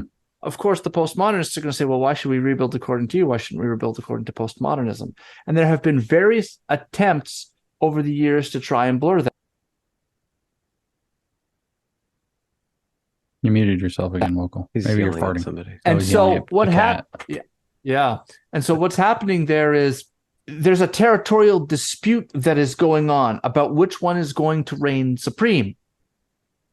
There have been a lot of attempts to blend postmodernism with critical theory. Mark Lila pointed out in the New York Review of Books, he said, how do you get Derrida, Foucault, Baudrillard, Deleuze, and the other postmoderns mixed with like Adorno and Marcuse? And the answer turns out to be that using these theorists happens to help advance this sort of emancipatory left-wing politics. Yeah. That's the thing that Hyperliberalism. holds it all together. We were talking about. I've said for a very long time that the radical left, the woke left, is not like a well-constructed machine that's been engineered. It's more like, well, we'll add some Derrida, add a little Foucault, mix in some Adorno, a big It's like a virus that splash went of through gain of Marcuse. function at a weird Yeah. lab in China. Well, Well, you mix those all together or and Harvard. you get a stew. These theorists are not like engineers carefully assembling. They're like cooks in a kitchen mixing stuff together. They're alchemists. Yes, and that's why I dropped earlier in the conversation. Well, they talk about alchemy. Yeah. Like we did that. But the point is, the most successful attempt, I think, unfortunately, to mix these things together in a seamless way comes from Henry Giroux. That's right. And he did it in education. And education, that's why that's the mixing pot for these two things. Yeah. That's where critical Now, constructivist epistemology comes from, who came from That's Joe right. Kincheloe, which was a student of Giroux and Freire. And inside of education, you can actually have praxis, because education is it's purely a social context. So you can be invested in this removed from reality kind of laboratory that's all mind, and get people to write more books about the mind. It's like a perfect place for this stuff to actually Right. operate in praxis. To make Now, the it so practical. deconstructionists, short of some kind of force, are going to win this fight overall in the Yes. long run, because their argument is the only thing preventing you from seeing it this way, that say race is something that can transform, or that sex is real but gender is not, with the gender critical feminism, is your political preference. You are just asserting your desire to draw a line and maintain power that advantages you. Right. And so they actually have the more dialectical position, which means they will eventually win. And so long as the dialectic is allowed to proceed, the acid of the dialectic will dissolve and consume these kind of more Gnostic dispositions that no, we have the truth, we know where the lines are drawn, and so on. And so this is an extremely fascinating. But you are right, Benjamin. This is the war between the gender critical feminists, who are going to be framed that way, and the trans or queer theorists, who are, literally trying to say that, no, you're just trying to preserve sex for your own material benefit and social benefit. And there's a thing that's going on here where Mary Harrington and some of these other people were saying, look, this woke all came from feminism, and the gender critical theorists are like, no, it didn't come from feminism. We were always, well, what happened is the second wave feminists picked up critical theory. Critical theory, by the time you get to Gramsci, already has adopted, and that's why I read Giroux and Freire, Giroux quoting or explaining Freire, and why I read Gramsci. Those guys have already said, hey, look, the stronger dialectical position is to say that everything is socially or historically constructed. But it's all imposed on the world. That's the stronger dialectic position. See, what Marx did is Marx took Hegel and flipped him upside down.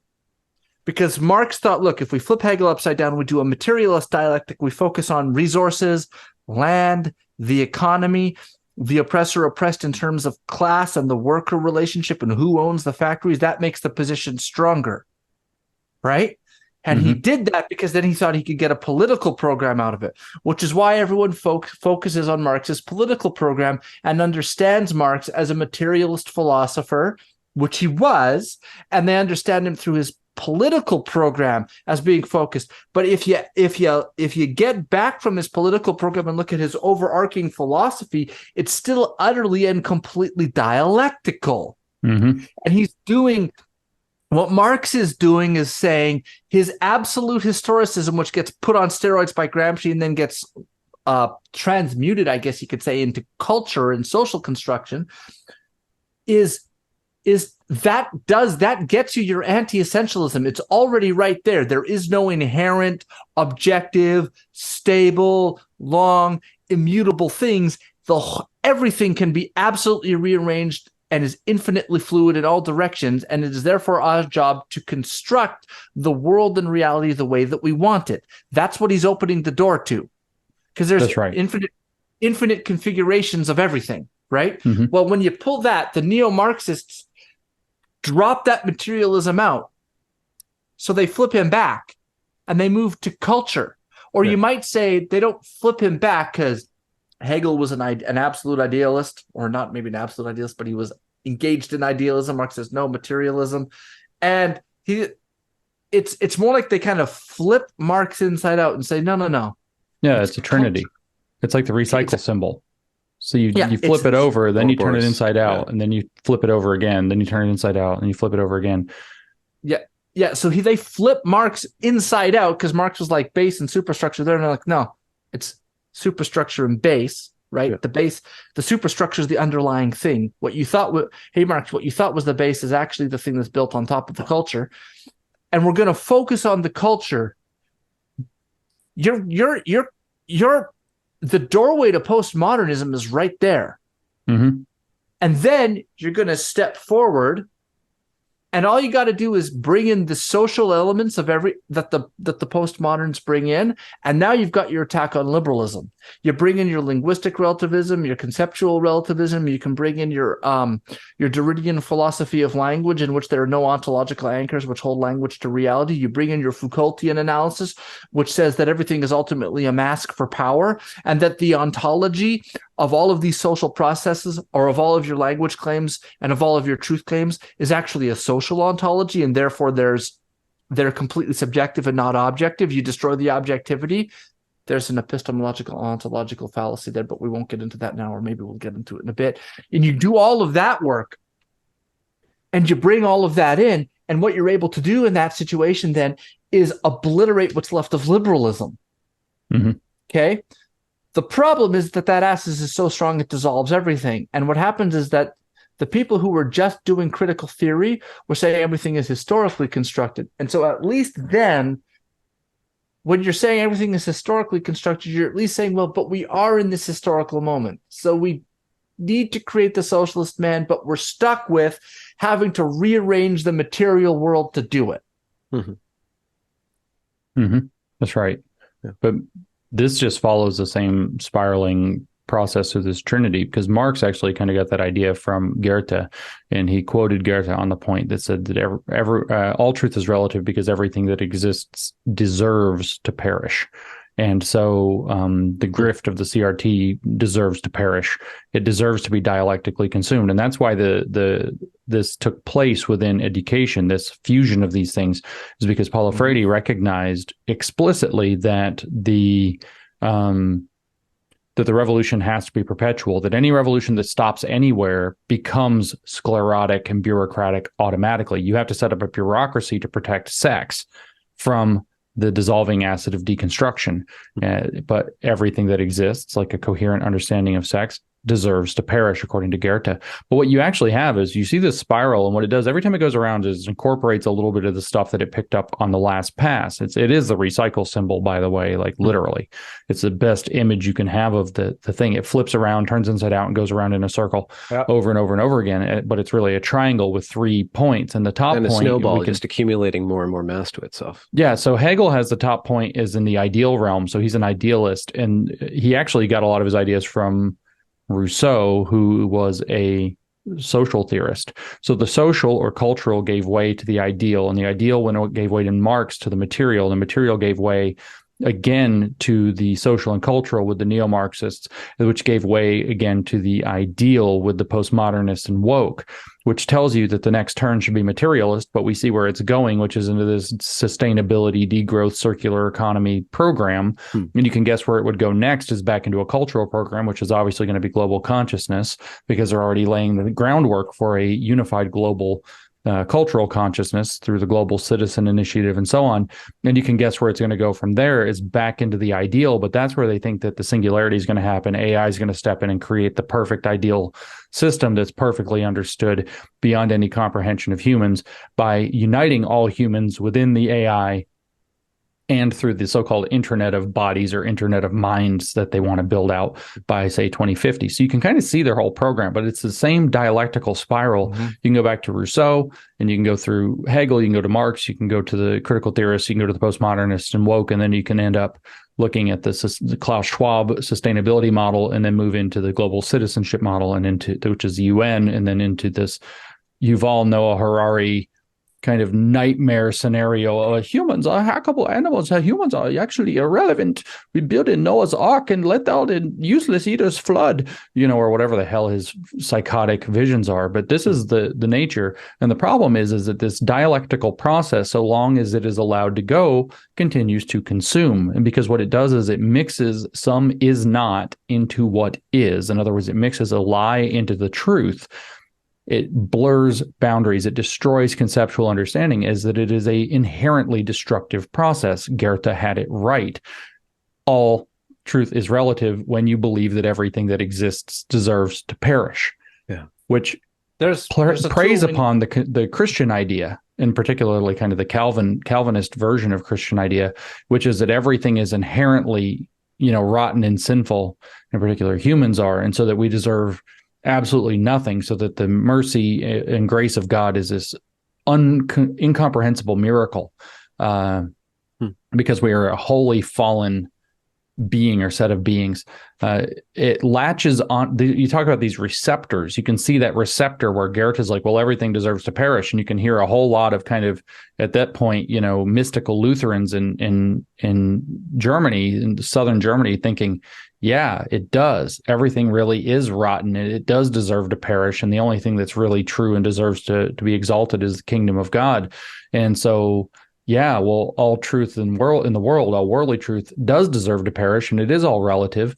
And so the whole spiral of destruction, let's systematize that, says Hegel and Kant, and turn it into a program to build all aspects of philosophy. Hegel didn't stop with the phenomenology of spirit. That's just kind of an introduction or an initiation into his philosophy. He writes the philosophy of right, which is like right and wrong. It's Recht or whatever in German, and what it's Recht, I guess, is how you pronounce. I don't know how to say German things. Everybody knows that. Recht. And the Recht.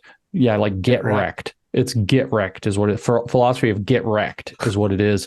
But he outlines this concept of the ideal, constitutional monarchy society and what defines right and wrong. And it's really like at the beginning, the preamble, he's actually talking about how philosophy and its ideal, which he equates not necessarily there, but in other places with religion, the highest form of religion.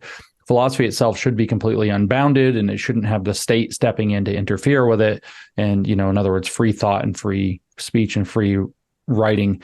But the problem is people do it wrong. And so we do have to have the state kind of step in and make sure it goes in the right direction. I mean, that's right at the preamble to the philosophy of right, if you read it. And I kind of stared at that and was like, holy crap. The statist, intervention is just overwhelming in Hegel from the get-go. And then he outlines... Experts. Yeah. But he outlines a theory of right and wrong, in a sense, and political right.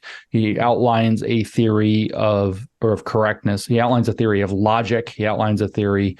So he's got politics, he's got virtue, he's got everything wrapped up in his goofy program, which is frankly just this weird blending of Hermeticism into Christianity under a Christian mold, kind of undeniably. And what you have then is this blending of lie with truth. In other words, what you have is a destructive process masquerading as a creative process, or what you have is Satan dressed as the garb of an angel of light.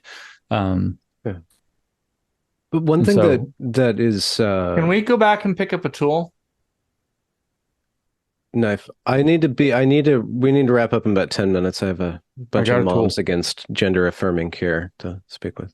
This is kind of the question I have to leave you with. But how do we disentangle hyperliberalism from liberalism? Because, we got women's rights, we got civil rights, we got all these rights. And then the woke come along and say, well, we don't have rights enough. So they claim the advances of liberalism and then push it even further. And it sounds like part of the project is to disentangle liberalism from hyperliberalism. Say liberalism, a certain amount of liberation, not from reality, but from certain sorts of bonds, certain sorts of arbitrary, unelected obedience to certain things that it should be arbitrary. That was good, and that enabled freedom. But ultimate or ultra freedom, ultra liberalism that latches on to that same process of liberation turns gay rights into queer theory, into anything goes under the sun, into bestiality, pedophilia. There are no lines, right? So we want to preserve certain rights, but not just emancipate ourselves from reality, right? I mean, it looks a lot, honestly, Benjamin, like the non-aggression principle that the libertarians talk about. It looks similar to that. I don't know what the specifics might be, but the idea that you don't get to demand conformity from other people in order to claim your rights turns out to be a kind of a big thing. Nobody's depriving you of your rights to do what you will with your body by telling you that you can't do it in public in front of other people to where you're now infringing upon their rights. So the answer in liberalism, just kind of to circle back where we talked earlier, where it's fundamentally different, is that if we're truly nobody's God versus everybody being God, if nobody's God, then first of all, there's no call to us all being unified under one view. If we're all God, we all have to have the exact same perspective on everything. If none of us is God, that doesn't follow. But secondly, is that you have no authority outside of being God to dictate onto somebody else how they are going to live, believe, act, and whatever. So there is completely justifiable limitation on what you can do to other people.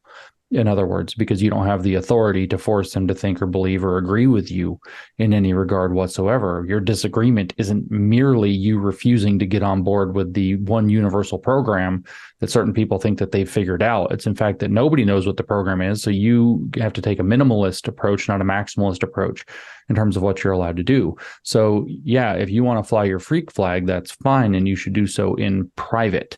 In public, you are exposing in particular children to something that violates the right that they have to their property, or their parents have to them as children, in terms of being, whether you want to consider children as property of their parents or not. What you do have to realize is that they have a absolute legal right to the upbringing of their children, and probably a natural right to direct that upbringing from which it extends. And so the line that disentangles hyperliberalism from liberalism actually is the line that says that you don't get to impose your view on other people in that regard. You don't get to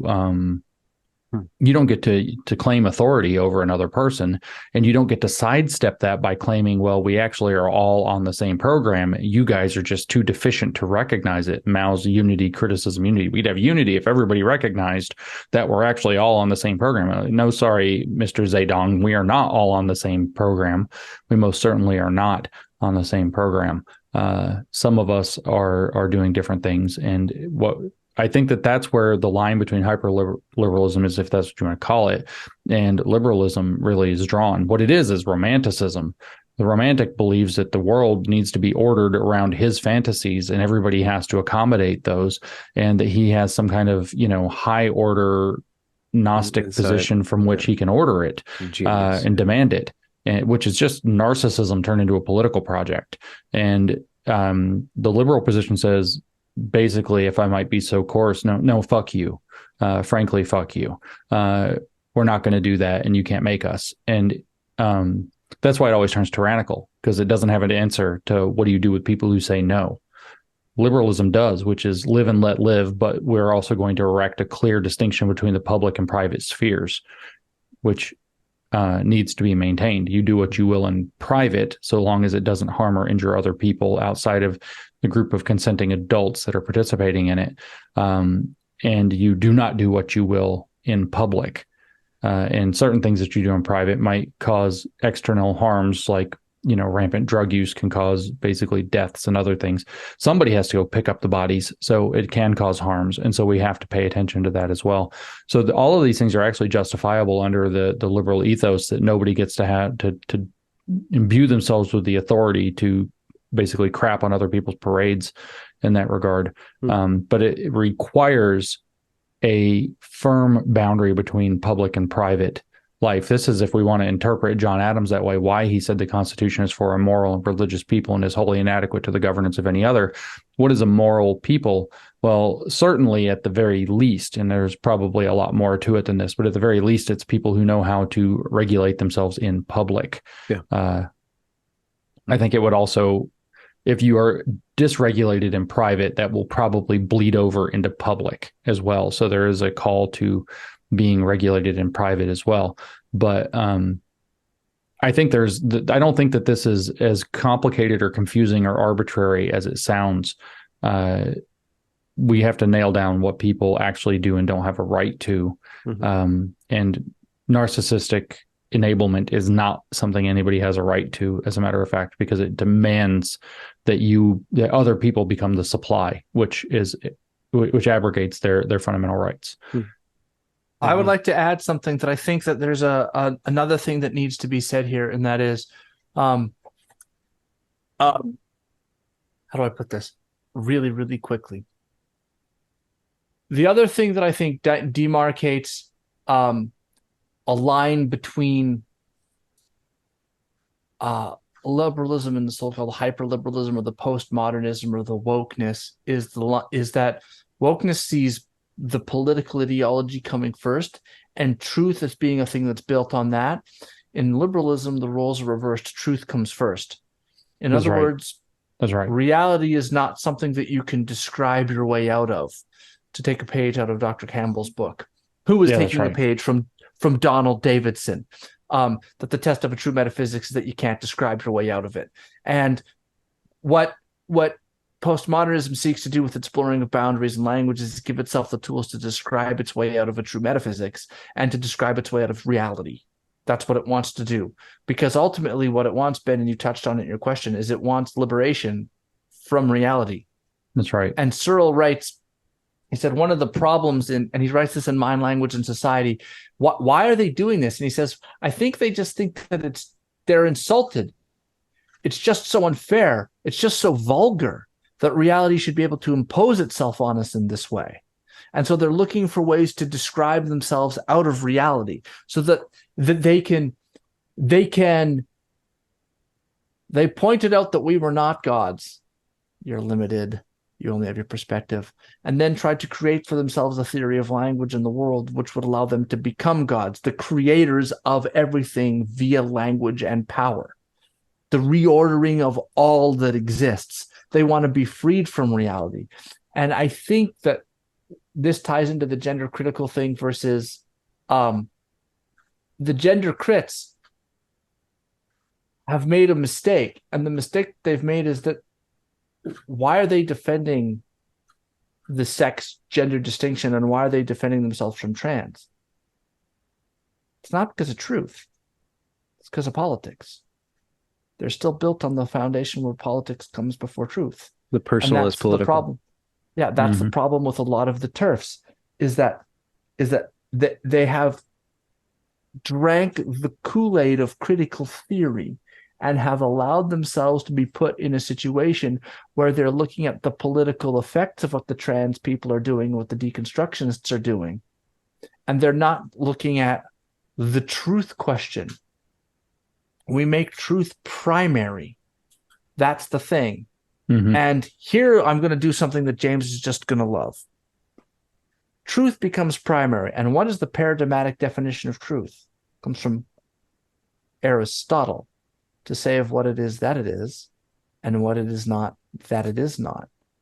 All of the philosophers that I have been quoting, Searle, Davidson, they all, at important turns in their philosophy, go back to Aristotle. Davidson does it twice. Once in his theory of truth, turning back and saying truth is a simple concept, as Aristotle says. And then second, in his theory of action, where he goes back to the old Aristotelian notion that actions are causes, or that reasons are causes. Searle does the same thing. Searle goes back to Aristotle when he wants to talk about truth. It says to say what it is, that it is, and say what it is not, that it is not. The fundamental point is this. You talked about Plato. You said Plato was doing a sort of dialectic thing. I think Plato was playing with the dialectic a little bit, but he wasn't doing what Hegel was doing or what Marx was doing. Plato is doing something different. Aristotle, Plato is showing us where the dialectic gets us. Aristotle is the one who shows us the way out, which is why it is correct to say when it comes to Western civilization, well, are we defined by ethnicity? Are we defined by blah, blah, blah? No, Aristotle was the first of us. Aristotle is the one. Of what is that it is, and of what is not that it is not. Because Aristotle's the first one to get down to truth and make truth primary in the way that he understands it. He's the first one to do that philosophically in the West. And so whenever you see a renewal in philosophy or philosophy that's on the right page, it tends to lean heavily toward Aristotle. That's what it tends to do. And so the reason I quote Davidson, quoting Aristotle, and I like to have Searle, quoting Aristotle, is because those guys are leaning into that tradition in a way that's really great. Now, Davidson ends up in some bad places. No doubt about that. But he's fundamentally oriented in the right way because he's taking on and taking seriously what Aristotle is doing. And the renewal of the Western civilization that we cherish is the renewal and the nourishments of those Aristotelian roots. And for us to say of what it is that it is, and what is not that it is not. I gotta go. Thank you so much for your time. Please disturb fascism in progress. James Lindsay's I stole this when they assaulted us. So this is good. You can use this for. Was that from Moms for Liberty? Yeah. Did you know there's fascism taking place in this hotel? They hung these on the doors in the hotel. Please disturb fascism in progress. So I kept one. And so I thought it would be a good fitting ending that we've been having fascism in progress this whole time. Hail Caesar. I'll check you guys later. I gotta pee and then talk to some women about gender. Sounds fun. No, it's great. It's great. Thanks so much for your time, both of you guys. It's great to catch up with you. Yeah, Thanks good to for see you, having Benjamin. me. It was wonderful to be here.